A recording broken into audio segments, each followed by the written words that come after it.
Nós estamos finalizando agora a votação da PEC 32. Mais um. Caiu um.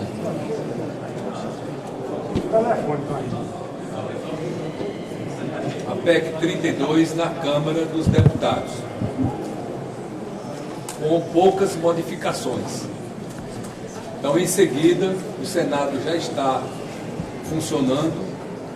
Nós iremos aprovar no Senado, muito provavelmente hoje ainda, e amanhã pela manhã, o presidente Celso Sabino, da CMO, convocou a comissão para as 10 horas da manhã. Então, amanhã será o nosso último dia e nós esperamos votar na comissão de orçamento pela manhã e muito provavelmente à tarde votar no Congresso Nacional. Aí, todos esses problemas que vocês acompanharam, eu acho que se as coisas ocorrerem como nós estamos esperando, eu acho que foi um movimento muito importante para o país.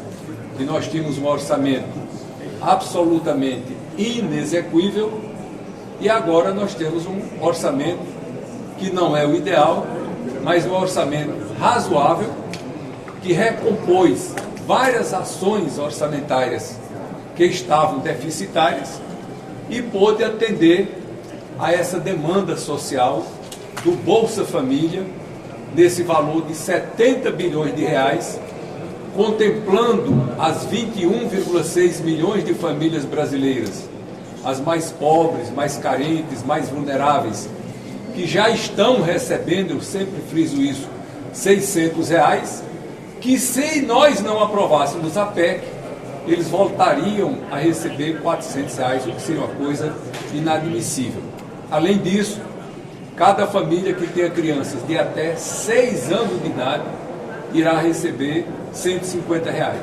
Além disso, nós recompusemos o orçamento da saúde em 22,7 bilhões de reais, o orçamento da educação, o orçamento da cultura, da ciência e tecnologia, do Minha Casa Minha Vida, que não tinha nada para habitação popular, agora tem 9,5 bilhões de reais, do DENIT, do Ministério da Infraestrutura, que foi ampliado o seu orçamento em mais de 12 bilhões de reais, no orçamento do Ministério do Desenvolvimento Regional, um ministério tão importante para o país, como a transposição do Rio São Francisco, tantas ações importantes, como a Codevasf, Denox, que estão dentro do Ministério, que recebeu um aporte muito grande de recursos. Então, esperamos que as coisas tenham acontecido da melhor maneira possível. Evidentemente que esse não é o orçamento ideal, mas nós conseguimos fazer essa transposição do governo que está saindo para o governo que está entrando, porque o orçamento, evidentemente, foi feito pelo atual governo, mas nós tentamos e fizemos o possível para adaptá-lo ao novo governo. E acho que tivemos um bom resultado, se as coisas acontecerem de hoje para amanhã, como nós estamos esperando que aconteça. Senador, uma pergunta. A PEC vai dar ao senhor 9,85 bilhões de reais para redistribuir como RP2 nos ministérios. O senhor já sabe como vai redistribuir essa verba e tem de cabeça os números para mim? Estamos no entendimento com as lideranças do Congresso Nacional, com a equipe do novo governo, chegando a um denominador comum para a gente alocar esses recursos. Eu quero que vocês entendam bem qual é o meu papel. Eu, como relator geral do orçamento, eu não tenho poder para colocar recursos em nenhum lugar. O Supremo reafirmou agora, no voto da ministra Rosa Weber, que o relator geral só pode fazer emendas para corrigir erros ou omissões. Então, eu não posso fazer de iniciativa própria, colocar recursos em nenhum lugar. O que é que nós fizemos na PEC? Nós criamos um espaço orçamentário de 145 bilhões de reais e a equipe de transição foi autorizado pela PEC me deu um poder especial para alocar esse recurso, seguindo a solicitação da equipe de transição. Agora, nesses 19,4 bilhões de reais, que eu já havia distribuído e alocado em vários ministérios, como o Ministério da Saúde, Ministério da Educação, Ministério da Cidadania, Ministério do Desenvolvimento Regional, agora, com a decisão do Supremo, essas emendas se tornaram inconstitucionais. Portanto, sobraram 19,4 bilhões de reais que não estavam aplicados em nenhum lugar. Ou seja, estavam no Ministério, mas não tinham um local. O que é que nós fizemos? Por decisão dos líderes partidários do Congresso Nacional, Câmara e Senado, nós colocamos a metade desses recursos em emendas individuais, através de uma PEC, emenda individual impositiva. E a outra metade, a PEC me autorizou que eu pudesse colocar nos ministérios, em RP2, aquele parágrafo 8º que diz assim, que o relator geral fica autorizado segundo a linha B do parágrafo tal, do inciso tal, da lei do artigo tal. Aquilo ali quer dizer uma palavra só, RP2. O que é RP2? É a programação normal dos ministérios. Se nós formos ao Ministério da Infraestrutura, os recursos do Ministério para construir estrada no Brasil inteiro estão em RP2. Se nós formos no Ministério da Saúde, os recursos do Ministério da Saúde estão em RP2. Ou seja, RP2 é a programação normal dos ministérios. Quem decide onde esses recursos serão aplicados, serão destinados, é o ministro da pasta, que nós ainda não sabemos todos quais vão ser, juntamente com o presidente da República, através da Casa Civil. Então, esses recursos serão do Executivo. E a metade dos recursos serão do Congresso Nacional, através das emendas individuais. Fui claro nesse aspecto aí? Então, eu não tenho nenhum poder especial sobre esses recursos. O único poder que eu tenho é de destinar esses recursos. Então, nós vamos colocar parte desses recursos para a saúde, parte desses recursos para a educação, parte desses recursos para o desenvolvimento regional, parte desses recursos para a cidadania, e chegando nos ministérios, a partir daí, eu cumpri minha missão. Eu não tenho mais nenhuma ingerência, nenhuma influência sobre esses recursos, que são os recursos próprios do orçamento dos ministérios, e que o ministro, então, é quem tem o poder de aplicar esses recursos. Senador, o salário mínimo vai para 1.320 mesmo? Vai. O salário mínimo vai ter um aumento real, pela primeira vez nesses últimos 5 anos, vai ter aumento real, e esse aumento corresponde a um total montante de 6,8 bilhões de reais. E o salário mínimo é o que estava acertado, ficará em 1.320 reais. As emendas individuais, você vai distribuir proporcionalmente os recursos da PEC ou vai ser uma abertura nova? Não, as emendas individuais, o que é que ocorre? As emendas individuais, atualmente, elas correspondem a 1,2% da receita corrente líquida do país. Com essa nova alteração que nós estamos fazendo, esse valor vai ficar em torno de 2% desse valor. Uma parte para a Câmara dos Deputados e outra parte para o Senado Federal. Senador, o presidente Arthur Lira falou que já houve um acordo com o Pacheco para devolver todo o texto da PEC, aprovado agora, no segundo turno, que vocês, senadores, vão votar sem alteração nenhuma. É isso mesmo? Vai ser uma votação protocolar? Acredito que sim, mesmo porque as modificações que foram feitas foram muito pequenas. E eu acho que tudo isso já foi discutido, já foi acordado exaustivamente. Então, eu entendo que nós deveremos aprovar hoje a mesma PEC que foi aprovada na Câmara, para que ela possa ser promulgada total e não apenas parcial. Mas vai abrir prazo para... Logo em seguida, sendo aprovada aqui, já pode ser promulgada. Vai abrir prazo para novas emendas individuais?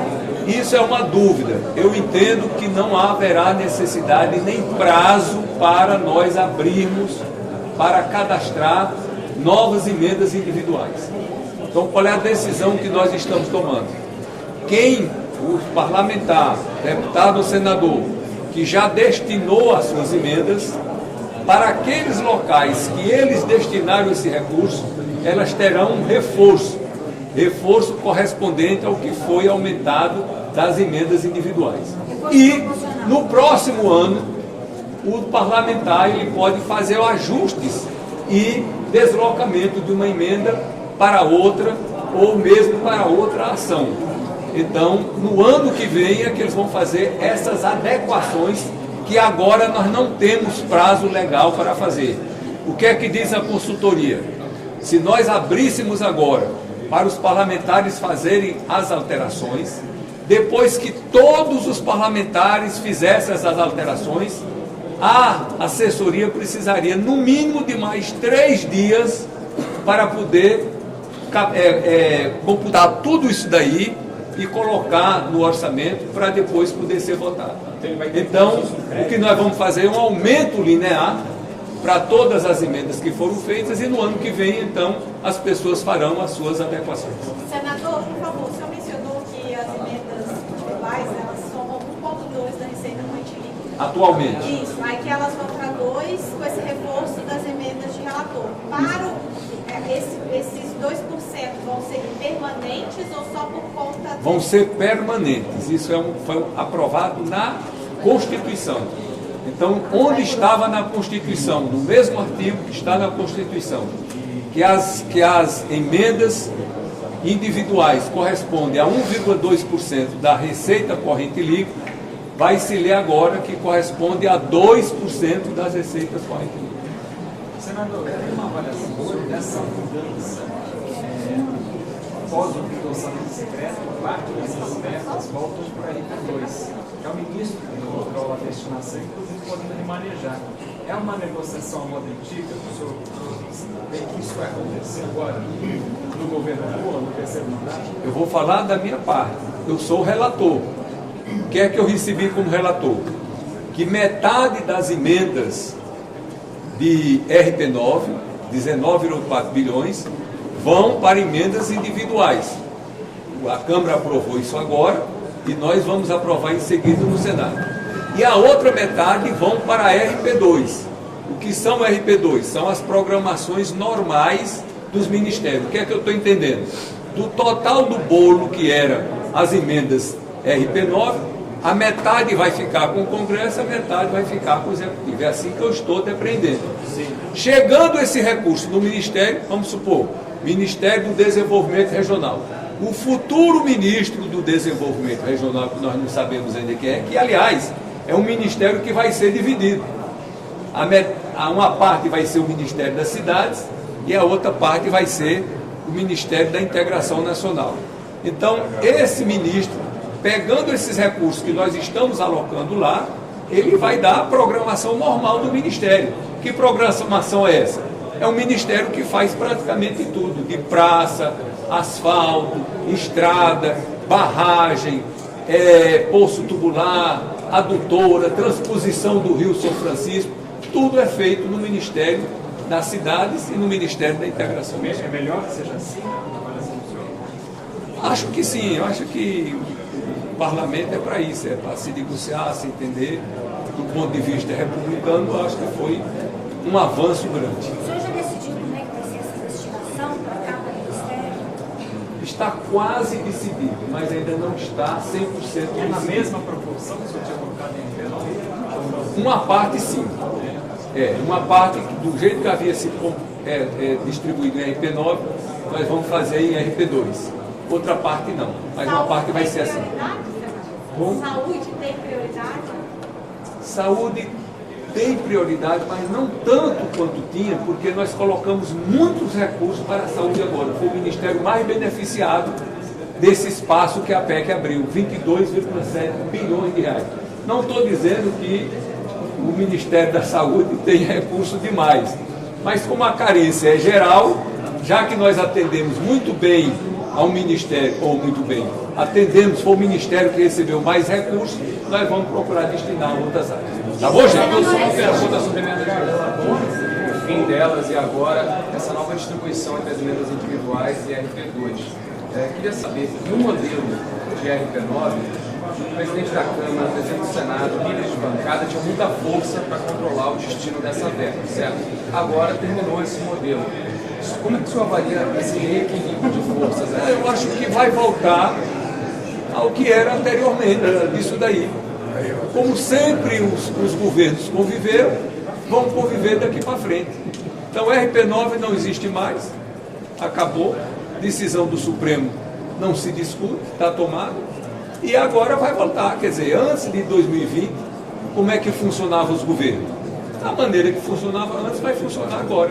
É claro, é evidente que os líderes partidários, os parlamentares, que estão na base do governo, vão defender e apoiar o governo, os que estão na oposição vão criticar, alguns vão estar contra, outros não, vão achar aquilo que é importante, como eu sempre fiz, para o país vão votar a favor, e assim é a vida da democracia. A maioria ganha, mas todos governam, e ninguém é esquecido, ninguém é desprezado. Não, já vou.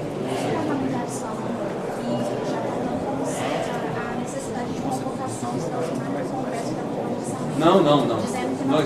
Nós vamos fazer todo o esforço para votar amanhã o meu relatório na Comissão de Orçamento e depois votar no Congresso Nacional.